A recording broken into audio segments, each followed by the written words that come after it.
Hello, this is Daniel Oshiro. We were told to choose the problem that aligns with our birth month. I was born in August, so I'm doing problem number 8. So for the first question here, it says, which one of the following statements about the wave described in the problem introduction is correct? So we have our learning goal to see how traveling waves of the same frequency create a standing wave. Consider a traveling wave described by the formula y1 x of t equals a sine kx minus wt. All right, so when we come here to the textbook, we see that the wave function for a sinusoidal wave propagating in the x direction is yx of t equals a cosine kx minus wt. Kx minus wt is described as the phase.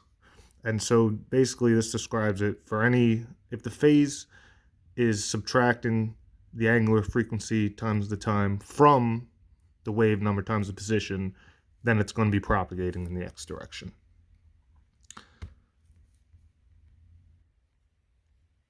All right, so for part B, which of the expressions given is a mathematical expression for a wave of the same amplitude that is traveling in the opposite direction at time t equals 0, this new wave should have the same displacement as y1 x t, the wave described in the problem introduction. Okay, so this problem is looking for the exact same wave pattern as this wave described moving in the opposite direction. So again, definitionally, for the phase to be moving in the negative x direction, you're going to have kx, the wave number and the position, added to the angular frequency and the time.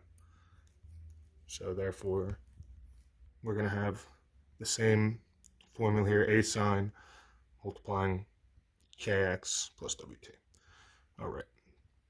Now, part C. So we need to find y of x, which is the envelope, and then y of t, depending on time. And then we need to express it in a, k, x, and w, and t. All right, so first off, our y1, so y1 is going to equal our first problem here, or our first formula here, which is a. I'm messing my camera a little bit here so I can get a little clearer. Okay, I think that's better. All right. A sine kx minus wt. All right. And y2 is going to be same problem 1, except the phase is going to be propagating in the negative direction. All right. So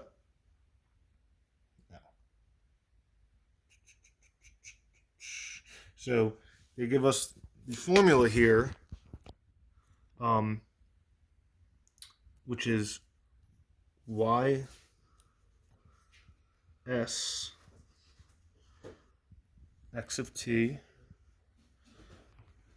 equals ye x yt t.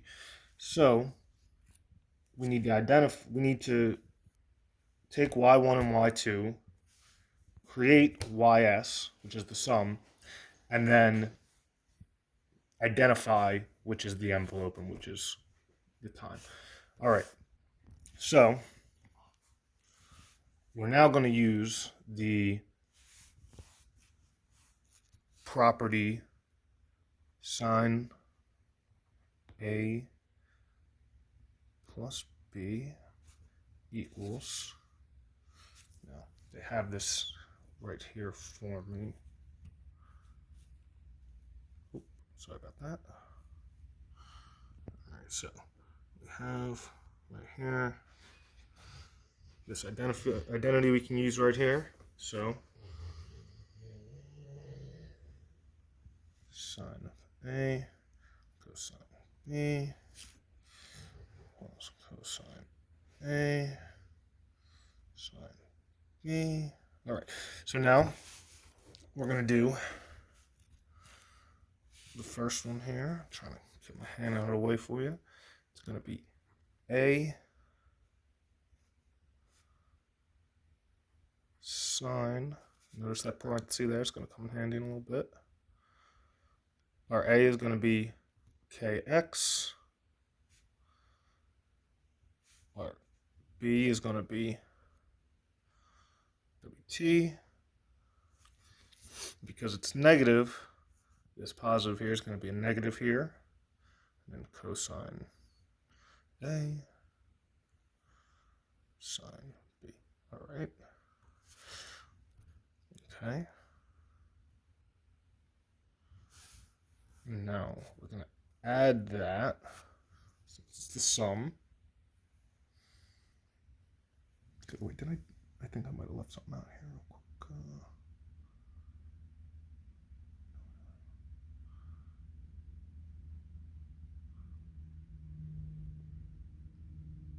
Because basically, I don't know if I wrote this or not, but just put in here, parentheses on the side here, y1 plus y2 equals ys. Okay, so let's see that up here. All right, so now we have, the second, we're going to use this y2 here. So a sine kx cosine t.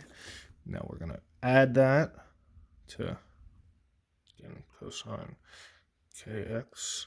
And again, we're adding because this one is propagating in the negative x direction, but that makes it positive, the sign at least.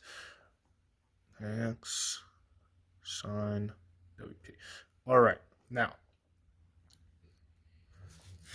if we distribute the a, which is our amplitude, to each of these two functions here, and then these two down low, you'll see that these two, it's going to be a times cosine kx sine wt negative plus positive a cosine kx sine wt, they're going to cancel each other out.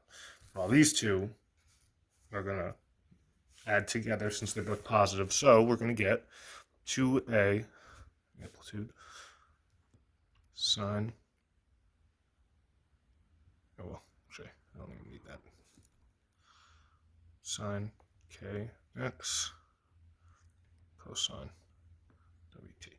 All right, so that is going to equal our sum. So now we need to find the envelope and the time.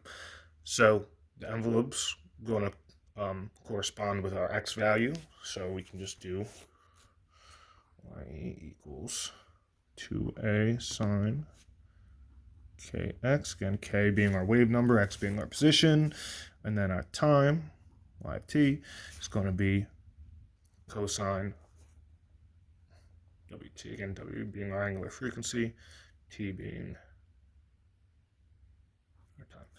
Okay, and so that is that. Next, part T. Which one of the following statements about superposition wave ys is correct? Okay, so I'll take you over here. This wave we've described is, again, it's a combination of two waves traveling along the same string, and these waves are identical except they're moving in opposite directions. So when we have something like this, we can go to the textbook. We see that, all right, let me find it real quick. So the string is fixed at its left end, its right end is moved up and down in simple harmonic motion, produces a wave that travels to the left. The wave reflected from the fixed end travels to the right. The resulting motion when the two waves combine no longer looks like two waves traveling in opposite directions. The string appears to be subdivided. Okay, so basically what this is describing is that when the two waves reflect off of each other, instead of traveling like a wave, it then travels. Instead of traveling, I don't know if this is okay. I don't know how to describe this best, but basically, you have one wave that's moving like this. You have another wave. Let's see. Here, you have another wave that's moving like this, And so it forms to, instead of look like it's moving together, it looks like it's only kind of bobbing up and down. And it'll take the form of the wave pattern, and then at certain times it'll just flatten out completely and then take the form again. So it looks like the waves are kind of just bouncing up and down, whereas if it's just one of those waves on the string by itself, it propagates itself along the wave.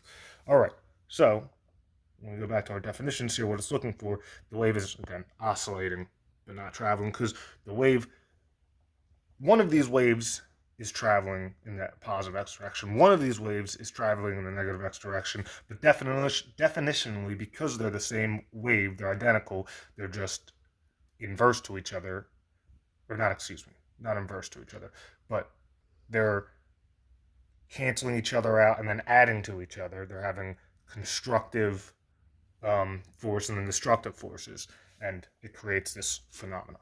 All right, so again, the wave is oscillating but not traveling. All right, so part E, at the position x equals 0, what is the displacement of the string? So, okay, so our formula now for this wave here is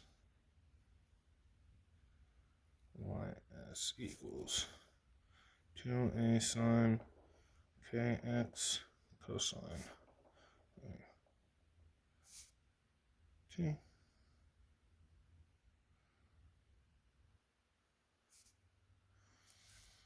Okay, and really should be ys x of t. All right, close to that. Now, again, we have given x equals 0 over here, so it's going to be ys 0 t, and we can plug that in, equals 2a sine k 0 cosine w t. And as we know, that 0 is going to make this k insignificant. Sine of 0 is obviously 0, which is going to make this whole function equal 0, which is what we have here. All right. So again, that's going to mean the displacement of the string is 0. Because obviously y is our y value, which is the displacement, whereas x is our horizontal value, how far along the string we're at, and time, at what point in the cycle are we. Okay. Part F, at certain times, the string will be perfectly straight. Find the first time t1 equals 0. Okay, so when we're looking for the string to be perfectly straight, we again are going to want the function t equals 0. And since we're going off of time, what we got here, we're going to want to just set, we're going to take the time out of here. So we'll do yt equals cosine. Okay. So now we know cosine, the first time cosine is going to equal 0 is pi over 2. So we want yt equal pi over 2. So, and what we're looking for the time though, so we're going to divide each side by w. All right, which is going to give us t equals pi over 2w. And that's what we got here. Because again, it's going to cancel each other out, the w, their angular frequencies, I say, excuse me, and that'll just give us pi over 2, cosine of pi over 2, 0. All right. Now, G, I believe this is the last part. Okay. From part F, we know strings perfectly straight at time, t equals pi over 2 angular frequency. The following statements to the strings being straight imply about the energy stored in the string. Okay, so it's asking basically our options here. There's no energy stored in the string. Energy will flow into the string, although the string is straight, partial string have non-zero velocity. Some kind of mechanical energy in the string oscillates, but constant. Okay, so we see over here the definition, and I'll put it in my own words. A standing wave, unlike a traveling wave, does not transfer energy from one onto the other. Two waves that form it would individually carry equal amounts of power. Okay, there's a local flow of energy from each node to the adjacent anti-nodes back. So basically what's going on here is the wave's always got energy in it as it's moving once it's being oscillated. And now we haven't gotten this far. I imagine once you take in other factors, the friction, air friction, what medium it's in, that's going to slow down the propagation of the wave until it stops completely. But if we're in a vacuum and we get it to the point where it's a standing wave, then that energy is just going it continues to travel back and forth and reflecting off of the different boundary. Well, actually, reflecting, I guess, off of the nodes is how this would is how it physically breaks down to. So yeah, therefore, the wave is it always has energy in it, and there's always parts of it that have velocity. You just stop it at that exact moment where the wave's straight. And again, it's kind of a phenomenon that happens. So I hope I did this properly and answered it correctly, and hopefully next time I'll do it a little bit better. Sorry if this was too long. Have a good one. Thank you.